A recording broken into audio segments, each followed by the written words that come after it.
रुखसाना खोकर के मामले में पुलिस में मामला दर्ज हो चुका है। एक महिला गिरफ्तार हो चुकी है जिसे जेल भेज दिया गया है। लेकिन रुखसाना कह रही है कि मैं इस कार्रवाई से संतुष्ट नहीं हूं। लेकिन जो डीडवाना थाने के थानाधिकारी हैं नंदलाल रणवा, उनसे पूछते हैं कि इस मामले में क्या अपडेट है और क्या लगता है कौन हो सकता है और क्या ये मामला पूरा हो सकता है। सर, पूरा मामला क्या हो सकता है, आपको क्या लगता है और अब तक की कार्रवाई क्या है?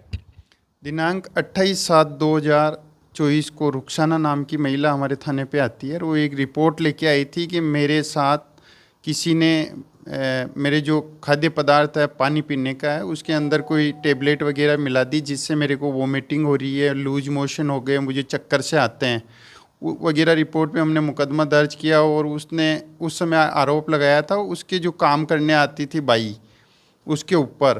तो हमने उस यास्मीन को गिरफ्तार कर लिया और उसको जेसीबी करा दिया है। उस यास्मीन ने किसी का नाम बताया है तो हम उसके ऊपर अभी इन्वेस्टिगेशन कर रहे हैं। हमने वहाँ से सैम्पलिंग भी ली है। जो पीड़ित महिला थी रुखसाना, उसके भी हमने ब्लड सैंपल, यूरिन सैंपल और हेयर सैंपल लगवाए हैं। उसके ऊपर हम अनुसंधान कर रहे हैं। वो एफएसएल भेजेंगे और उसके कॉल रिलेटिव जो भी एविडेंस आएगी उसके आधार पर अगर फर्दर कोई मुलजिम है, एक्यूज्ड है, तो हम उसको 101% गिरफ्तार करेंगे। मुलजिम है तो उसको कतई नहीं बख्शा जाएगा। ये जो रुखसाना खोकर इसका आरोप है कि पुलिस की कार्रवाई स्लो चल रही है, अब तक एफएसएल रिपोर्ट के लिए सैंपल नहीं भेजे गए, कहीं ना कहीं मेरे मामले को ढिलाई में लिया जा रहा है। देखो, 28 तारीख को इसका मुकदमा दर्ज होता है। उसी तारीख को हमने इसकी मेडिकल करा दिया। नेक्स्ट डे हमने सैम्पलिंग ली है। हमारे पास जैसे ही डॉक्टर के सैंपल आए हैं हमने एफएसएल लेटर तैयार करा दिया और कल वो जमा भी हो जाएंगे। पुलिस की तरफ से कतई कोई ढिलाई नहीं है। वो बिल्कुल एकदम सही दिशा में और सही इन्वेस्टिगेशन चल रही है। अगर उस पीड़िता को ऐसा लग रहा है कि इसमें कुछ और भी कोई तथ्य हैं तो हमने उनको कहा कि आप एक परिवाद बना के या अपनी ये कोई रिपोर्ट जिसमें आपको कुछ लगता है कि कहीं लूज पोल्स हो सकते हैं या उनको कुछ नई तथ्य उनकी जानकारी में आए हैं तो वो हमारे पास एक रिपोर्ट और पेश कर दे। हम उसके आधार पर भी इन्वेस्टिगेशन कर लेंगे।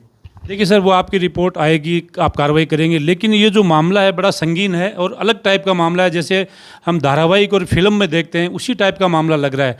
तो इस मामले में पुलिस को क्या लगता है कि क्या हो सकता है, इसके मोटिव क्या हो सकता है, आरोपी कितने हो सकते हैं, इसमें आपको क्या कोई संभावना लगती है कि एक से अधिक इसमें आरोपी है?